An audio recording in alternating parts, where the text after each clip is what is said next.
Practice has been good. The guys are really focused, energized. You can tell the extra juice flowing out there. It's nice to see it.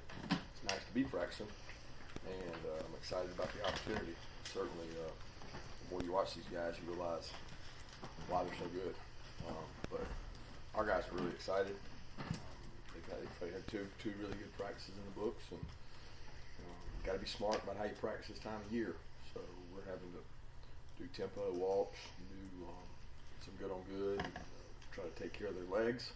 At the same time, expose them to what is going to be a really physical, good football team. I meant to ask you, are y'all practicing exclusively in the indoor all week, or have you been outside some? No, we've been outside. I would say probably 25-30% of the practice, mainly because of the legs. The turf is probably a little harder on the legs, so we get some out, some in, plus space. We just don't have enough space in there, so we do most of it inside. Kirby, you've had a couple sound bites as a head coach, but then over at LSU, they've got probably one of the most well-known characters, I guess, as a coach in college football. And I mean, in terms of Coach Orgeron, character like that, and just his overall persona, how good do you think it is for the game, for the SEC, to have a guy like that doing what he does? Oh, it's awesome. I think it's more important what he does with his team than what he says. Obviously, words only go so far. It's your actions and your team's performance, and he certainly spoke loud and clear with that because they played really well in big games. He keeps his team good and loose, and they play to his character. I think it's great for our conference. I think we got a stellar group of coaches in our conference. Kirby, when you look at what Ed's done and what on offense and what Nick did with Tua, I mean, how hard is it for a defensive guy to kind of go against the way he was brought up and what he's believed in, and to maybe sacrifice a little bit of physicality? I think that's hard. I think, if you can score points like they're doing, that's great. What's bad about that? I think we all want to do that. Son. It's not who we are. We don't have a team built like that. We're not built like those two teams. We're built very differently, and that's not always by nature. It wasn't like all of a sudden, Alabama's decided they were going to throw the ball all the time. They got a stellar group of wideouts in one gathering. It was like they all came in at once and they became really good players. Same thing at LSU. They've had good wideouts over the years, but they got a really stellar group at the same time, along with a transfer quarterback that has been impeccable. So I don't know that philosophically both those guys just made huge changes as much as they inherited two really quarterbacks that are unique, that can do some special things, and they've got some special players around them.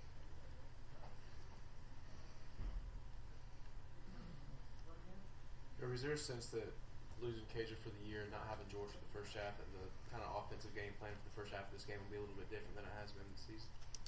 Yeah, I don't know about that. You can't change who you are completely in a week. Certainly we've got different groupings, different packages, different use of guys. We got a lot of big guys. We got tight ends, backs, we got receivers. There's not as many as we've normally had. So, but I don't think there's going to be a major wholesale change in a week. Do you think that kind of, increases the importance of a kind of a receiving game for Charlie and Eli? I don't know about to say that. Everybody's important, right? So the wideouts that are playing are important. The tight ends that are playing, the backs that are playing. Everybody's important, and it's important to be able to run the ball. You can't put one thing over another. Number one thing that indicates success is don't turn the ball over, explosive plays. We've been good at one, and we've been just okay at the other. They go 4 and 5 wide so much. How much do they send out tight ends or running backs, or how much is it 3-4 wide receivers, which may alter your personnel? Yeah, they probably do the least personnel groupings in how they play because they go tempo, so they go fast. They don't change who's in the game. They may change the person, but not the position. So they're in 11 personnel a lot, which is 1 back, 1 tight end, and 3 wides. They look like 4 and 5 wides because they're all out there and they're all really good receivers, and they're really good skill players. So that's what makes them unique, but it's not necessarily 5. This team is really good for them because they can do all things with the same people. So when you take this grouping and you say, well, this is the empty grouping. Oh, okay, this is the big bulla 12 hitch in the mouth grouping. They do it all in the same grouping. So then you're forced to decide, what do I want to try to take away? And that's tough. So I know last week you kind of touched on how Gerlin Schumann has kind of played as big of a part in the defensive play calling as Dan Lanning has. I mean, can you kind of elaborate more on the job that he's done being as young as he is, progressions that he's shown? And like I remember right when he got hired, the picture of him playing with y'all coming right over here from Georgia. I mean, when you first brought him on with you, did you kind of expect him to progress? Oh, he has? Yeah, I fully expected him to. I mean, when I hired him, he was the most probably sure hire I had. You could say, well, wasn't he a risky hire? No, because I'd worked with him for, I don't even know how many years. He could tell you 7 or 8. I mean, he was at Alabama forever. So, I mean, when you have a body of work, it's like having an internship, an employee, comrade. He worked with you. He worked alongside you. So, like, there was not a lot of risk or concern when you hire somebody that's been to work with you as long as he has. So he's done a tremendous job. He provides a lot of energy. He really was a great teacher. He teaches the technique well. He spends more time putting his tapes and his packages together. His players play really hard for him. He's a good recruiter. I think he's what you want in a coach. Kirby, with the 20-hour rule and the success of the defense, to have guys like Monty Rice and J.R. Reed doing extra stuff on their own, how important is that for, just having that kind of culture for guys, knowing that can help out everybody? Yeah, it's incredible. I mean, you can't get by in college football 20 hours. It's impossible. You can't do it. So they've got to do extra. They got to do things on their own, and the right kind of players do that. I think that's really important in recruiting, that you recruit a guy that holds himself to a standard that's bigger than just, I'm going to give you my work coach, then I'm going to check out. But it's not just those two. I mean, there's countless guys that are here. Like, everybody keeps telling me that Monty and JR, I'm like, there's more than them. Those guys are up here nonstop. And our offensive players the same way. They enjoy it. They love football. How difficult is this week as a coach when you've got the game at the end of it, but you're also possibly hearing that your name is connected to school X? Sort of the coaching carousel. As far as so you've got obviously you got the game to focus on, but potentially you're also hearing your name, not you specifically, but you're hearing assistants and coaches mentioned for these other jobs. I don't know. I mean, I haven't heard anything, so my head's in the sand. I mean, I'm grinding on LSU. I have no idea what you're referencing. So I guess I need to get on and check my phone. I don't know. I really don't know what's going on out there. I think he's more talking about you in the past, where when you were a coordinator, maybe you were mentioned for a head coaching job. You got other coaches that are maybe mentioned. Yeah, from my perspective, it's important that you owe these players who have put you in an opportunity to get that opportunity to give them your all. And for me, it was never about that. I mean, as an assistant, I was never worried about that. Talk to me about that after the season, after everything's done. I want to deal with that, because if I have 1 minute of thought about that, it's not on what are they doing next, what is our next call, what is the next thing we can do, then that's not fair to the players. What is of course? So Swift still on course. yeah, I mean he's been out there doing what we asked him to do. He's practicing. I mean, banged up, man. It's tough, but he's a warrior. He's a fighter, and we're expecting him to be able to go. I mean, he's practicing. How did he injure his left shoulder on that play? Because he landed on his right. Yeah, I think that according to him, we had that same question. It was earlier in the game that he injured. He continued to play. He continued to play with it, and then it just began to hurt more and more and more after that. And that was kind of the culmination of that on that play, where it was like it's bothering me more. But yeah, he's had a banged up shoulder a lot of the year. A lot of our guys. I mean, Brian Herring's had it. We've had a couple players have a similar injury that he has. He has played with it and dealt with it, and it's a very, I won't say it's a common injury, but we have a lot of guys that have had that same injury in football, and he's been dealing with it well, and it came to a head Saturday because he had a couple hits earlier where he did fall on it and it was bothering. I'm trying to remember your philosophy on it, but I believe on both his fumbles Saturday, he had a right ball secured on the left side run. And I know you guys really talk about ball security. If I remember right, maybe Chubb and Sony never changed sides, regardless which way they go. What's your philosophy on that? Was he doing what you expected? Yeah, philosophically, we'd like to have the ball on the outside arm, but there's also dominant arms and dominant hands, and there's also sometimes injuries involved in that. And he's comfortable in his right arm, so that's where he had those. You mentioned the extra juice you've seen in practice. This year and the past 2 years, do you think your players kind of enjoy the prospect of games like this that are for all the marbles, so to speak?